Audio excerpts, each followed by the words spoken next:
Greetings everyone, my name is Jonathan Gardner from POTS Ministries, and today we're going to do a reaction video or a reply video to a video that was known to be talking a lot about the definitions of God in regards to omnipresence, omnipotent and so on. Now this video comes from the channel Rationality Rules, and his video is entitled "You Can't Prove That God Doesn't Exist, Debunked."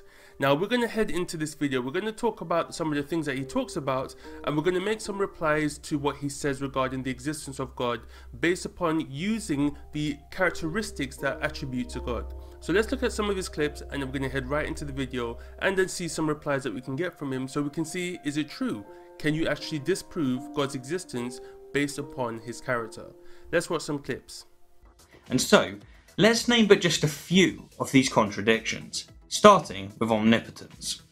As observed by the 12th century polymath Averroes, one can prove that the very concept of omnipotence is self-contradictory by asking the simple question, can an omnipotent being create a stone so heavy that it cannot lift it? If the answer is yes, then the being's power is limited because it cannot lift the stone. But if the answer is no, then the being's power is limited because it cannot create the stone. And hence, an omnipotent being cannot exist. Now it's worth noting that while this crushes the most popular definition of omnipotence, it doesn't crush all definitions.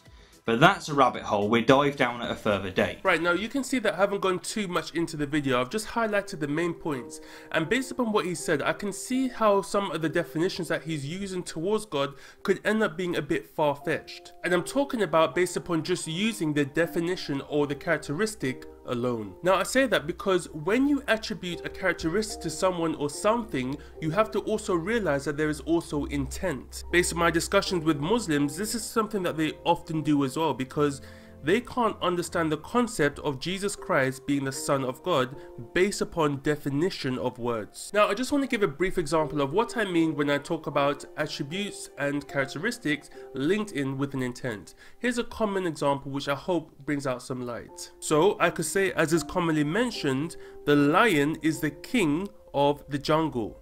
But then we could play with semantics with the definition and say, well, if an army of elephants, for example, went against an army of lions, who would rule? Well, the elephant, as it is bigger, it is mightier. So the lion really isn't the king of the jungle then, is it? No. But commonly we do understand that the lion is the king of the jungle because of the effects that it has. It is well known, as well as it is feared among the common animals that we know of as well, such as deer, zebras, buffaloes, etc. So therefore, because of those things, we label it as the king of the jungle. So this is what I mean. It is important not to attribute the characteristics as God himself, but rather the definition attributes what God can do with his own personal intent. And so therefore it doesn't crush the argument of God's omnipotence, except if you are using the definition alone to be a deity. Now I want you to hold on to that understanding, because it's going to make a lot more sense as we now head into the rest of the points in the video. Let's continue. Moving on, let's now look at just some of the attributes that contradict one another. First off, if a being is omnipotent, then it's necessarily already omniscient and omnipresent, because it must already know everything and be everywhere in order to have unlimited power. And so saying God is omnipotent, omniscient and omnipresent is like saying that the sea contains water, hydrogen and oxygen. Considering that hydrogen and oxygen are constituents of water, one might as well say the sea contains water. Now sure, this isn't so much of a game-ending flaw, but it certainly demonstrates that theists tend not to understand the nature of these concepts. A contradiction that is a game-ending flaw, however, is the combination of omniscience and human free will, because if a being has unlimited knowledge, omniscience, then it knows all things, including the future. But if the future is known, then free will, the ability to consciously do otherwise, isn't possible. Now this is something that I've often tried to understand, because I've heard this mentioned many times, that because God knows the end from the beginning, then that means there's no free will. But just because God knows the end from the beginning, just because he knows what's going to happen, how it's going to happen, when it's going to happen, it doesn't mean that he's the one that's organizing how it happens. But obviously, if God orchestrated everything to be as it is and how it should be, then obviously we wouldn't really have free will, because God is the one that's putting these things forward. But according to the biblical account, that's not how it is. And an example that I would give is what Frank Turek said when he had a debate talking about the recording of a football game. Let's assume you love NFL football, which I know you do, okay? And one day, your Sunday, you're away from the TV, so you've got TiVo, and you record a whole bunch of games while you're away. Then on your way home, you hear the scores on the radio, and you go, oh, I didn't want to hear the scores, right? But then you come home, and you elect to watch the Giants and the Patriots, and we know how that's going to turn out. It always turns out the right way every time, right? Now, as you're watching the game, you know what the score's going to be, but does that mean you're causing the players on the field to do what they do, or do they still have free will? They don't have free will. They don't have free will. No, the players playing free will. football don't have free will. On the recording? What? No, on the recording they don't have free will. They're fictional. They're just a recording. No, well, I know the answer. I know the score. No, yeah, you know the answer, you know the score, but while they were playing, they had free will. Here's the point. The point is God's outside of time, so he knows the end from the beginning. Just because he knows what we're going to do doesn't mean he's causing us directly to do it. We still have free will. Just like when you watch a football game after it's happened, they still have free will even though you know the score. Now, based upon what this guy quotes here regarding the definition of free will, I think it's better understood when you look at the Merriam-Webster dictionary definition. Notice what it says. Free will is defined as voluntary choice or decision. An example is, I do this of my own free will. The second point is freedom of humans to make choices that are not determined by prior causes or by divine intervention. So I could use an example in this case right here. God knows I'm going to raise my arm, and he also knows that I'm going to drop it right now. Now, though he knew I was going to do that, it didn't mean that he was the one that orchestrated it. So let's move on. And finally, let's look at two omni-attributes that are incompatible with reality, that being omnipotence and omnibenevolence. If a being existed with these attributes, then it would necessarily create the best possible universe, because it has unlimited power, omnipotence, and it's infinitely good, omnibenevolence. But one can easily think of a universe that's better than this one. For example, one in which innocent babies aren't born with cancer. Or to put it another way, and to expand upon a quote from the ancient Greek philosopher Epicurus, is God willing to prevent evil, but not able? Then he is not omnipotent. Now, there's no two ways around this. If a being exists that is willing to prevent evil, that is omnibenevolent, but is not able, that is, does not have the power to do so, then this being is not omnipotent. Epicurus continues, is he able but not willing? Then he is malevolent. Again, this sentence is logically valid. If a being exists that is able to prevent innocent babies from being born with leukemia, but is not willing, then this being is a malevolent colossus. Now, this is why I said from the beginning, you cannot simply go based upon definitions. There has to be a definition attached or linked to the attribute of the person that you are defining. So using the God of the Bible, for example, because he is the true and living God, when this guy said that he can think of a universe that is much better than the one that we're in right now, he's basically using a reality which is outside of reason, essentially saying, I can think of something better without God. But then the question that comes to my mind then is, who says that feeling pain is actually wrong? Who says that just because I feel sadness, just because I feel pain and suffering, that is actually wrong? Even though I feel it, does it mean that it's wrong? And so because of that, you need an outside source to tell you what is right and wrong, because other people may have difference of opinions and then it becomes subjective.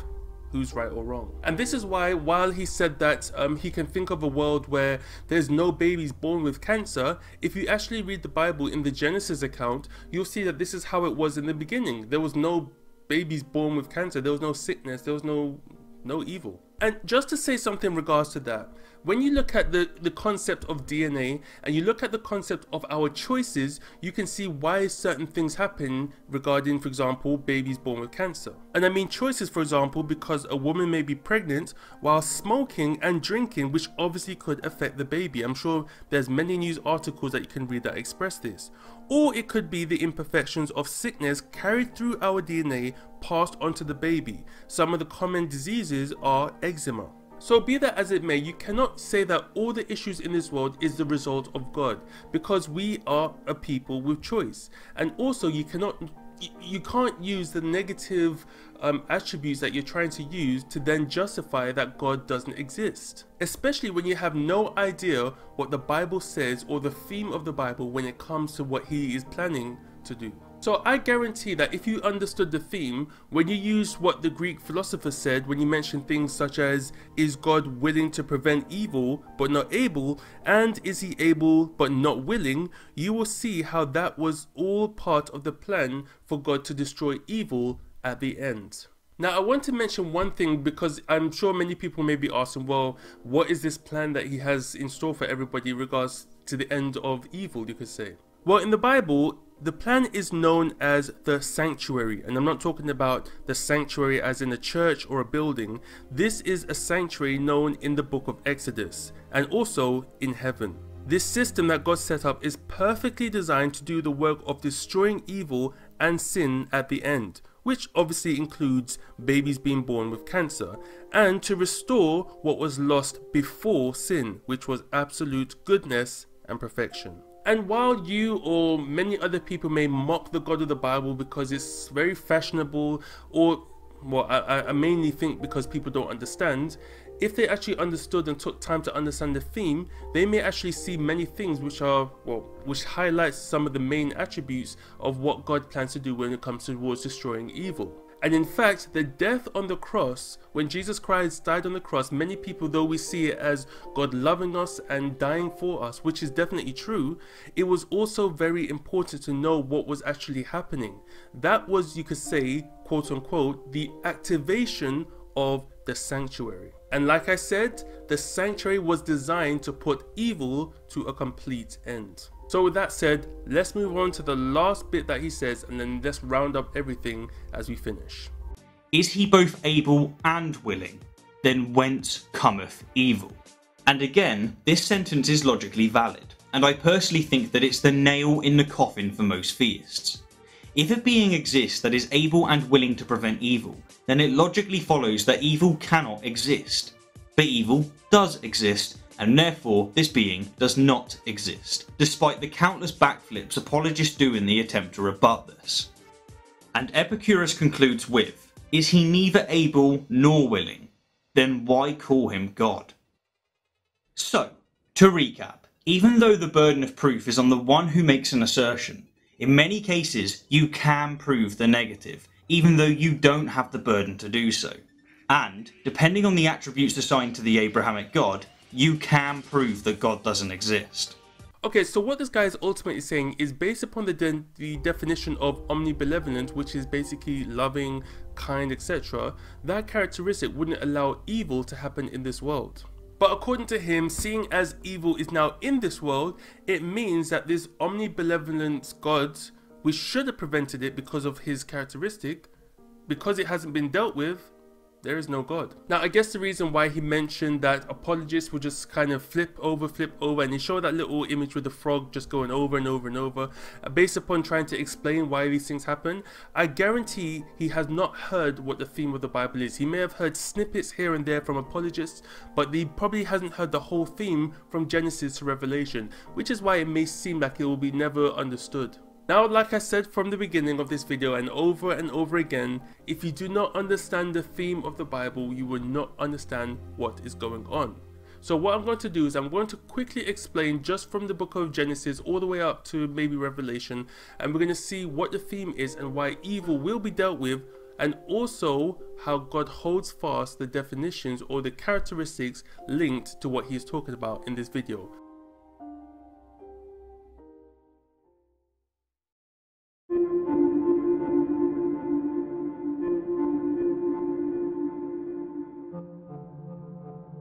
Now in heaven, according to Isaiah chapter 14, Ezekiel chapter 28 and Revelation chapter 12, and I'm sure there's other passages of scripture, Lucifer was the highest angel in heaven, so high that he believed he was on the same level as God. Now coming to realize that he wasn't, this you could say triggered him and demanded that God's ways were like slavery, forced upon them to do and to follow, and that his ways were actually better because of his personal jealousy. Essentially saying what most atheists say and what California also mentioned, keep God out of California. Now Lucifer deceived a third of the unnumbered angels in heaven that God wasn't worth worshipping and that they could live better without his rule. But God, who is omnibenevolent, exercised his character through his omniscience by saying, if I destroy Lucifer there and then, the angels may serve me out of fear, or deep down in their hearts may wonder, was this a cover-up? Was Lucifer right? Well, I guess we'll never know.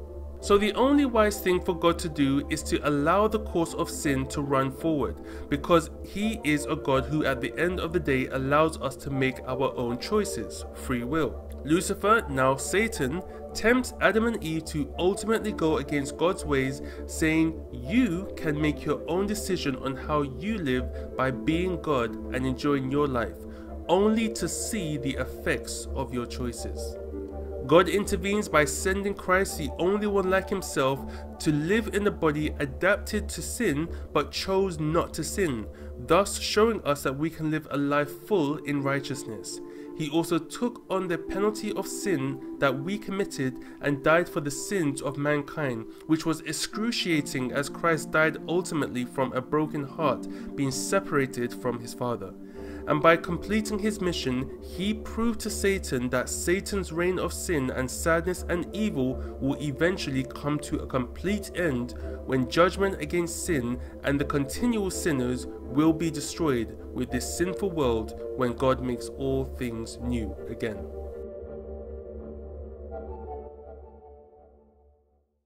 And so the purpose of all of this is that those who accept Christ as their Lord and Savior will also be able to be partakers of what's to come, which is a full world where there's no evil, no sin, no sickness, and even no babies with cancer. But the main point of the matter is that people will not want to go back to sin because they can see their effects right now. So essentially what is happening is a course period to show what choices that we make actually can produce if we don't choose to follow God's way.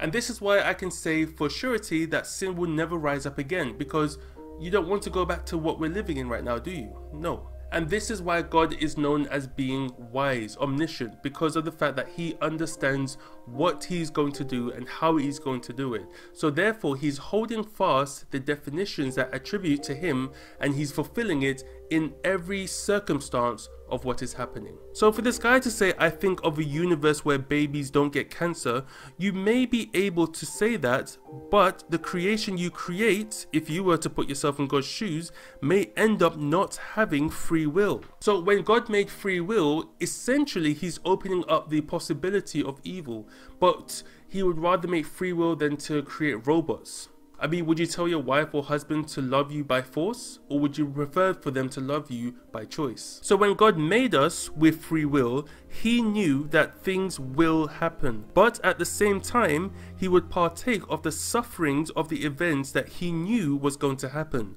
And this is why, as I mentioned, when Jesus died on the cross, he didn't die from the effects of the cross, because a crucifixion is designed to keep somebody alive for as long as possible while experiencing the most excruciating pain. In fact, Jesus Christ died of a broken heart. Now, the question is, if you knew that was going to happen, would you let that happen? Obviously, no. Which is also why the soldier was surprised when he thrusted his spear in the side of Jesus, because he was surprised that he died so soon. So I hope that part makes sense. So to the guy who made this video, I really hope that this has made sense, because you cannot just run with definitions. You also have to add the intent of the person, because there are also circumstances surrounding everything else. Definitions are not gods, but the definitions describe the person, and the person also has intent, which brings about a whole different picture.